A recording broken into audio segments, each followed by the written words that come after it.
Cet événement lié à la remise du prix Christian Le Provost, il a commencé dès hier par une conférence pour les jeunes. Ça a beaucoup de sens parce qu'on parle de sujets qui concernent les prochaines décennies, le changement climatique et de l'océan vers les prochaines décennies.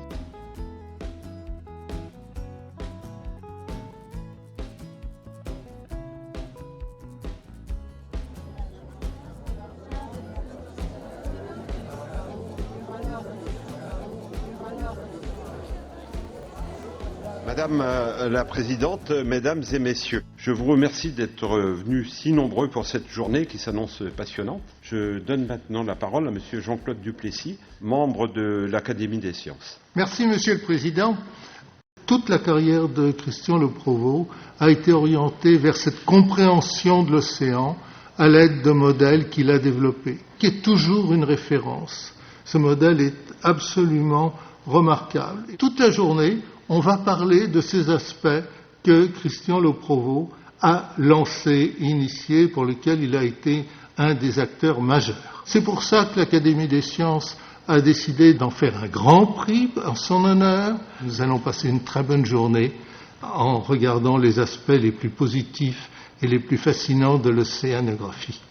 Donc, je vais vous parler, comme le disait Jean-Claude Duplessis, de ce qu'on appelle les déserts océaniques et de leur capacité, jusqu'ici relativement peu connue, à séquestrer du CO2.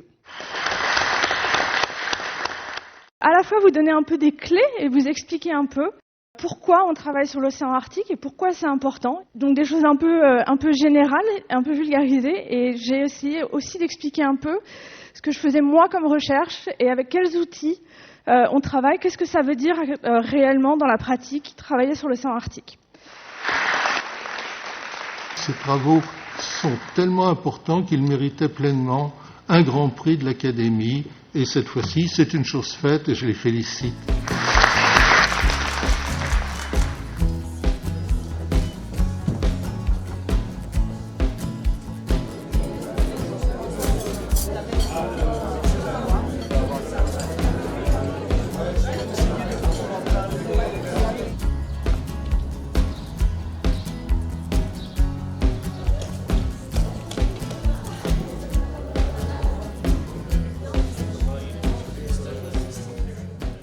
C'est toujours intéressant d'avoir l'opportunité de présenter les choses sur lesquelles on travaille de façon passionnée.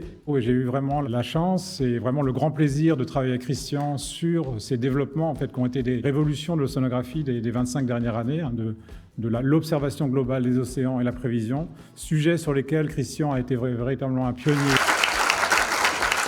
Je veux parler dans cet exposé plus des grands tourbillons océaniques, dites méso-échelles, générés par les instabilités de grandes courantes, comme le Gulf Stream qu'on voit ici, et qu'on voit qu'il est la grande boucle de recirculation qui sont associées avec ces tourbillons, ces instabilités de courant. En fait, je vais surtout vous montrer comment les plastiques peuvent m'aider peut-être à mieux comprendre les océans. Et vous avez ici la mise en évidence donc, de l'ingestion des microplastiques. On reverra un petit peu plus tard ce qu'on appelle microplastiques, des choses relativement de très petite taille, mais qui sont tellement petits qu'ils finalement sont confondus par le zooplancton, en particulier, ou les copépodes, comme étant une potentielle source de nourriture, et donc ils vont ingérer simplement ces microplastiques que vous voyez ici, donc marqués par de la fluorescence, et on les voit très bien donc, sur les microscopes.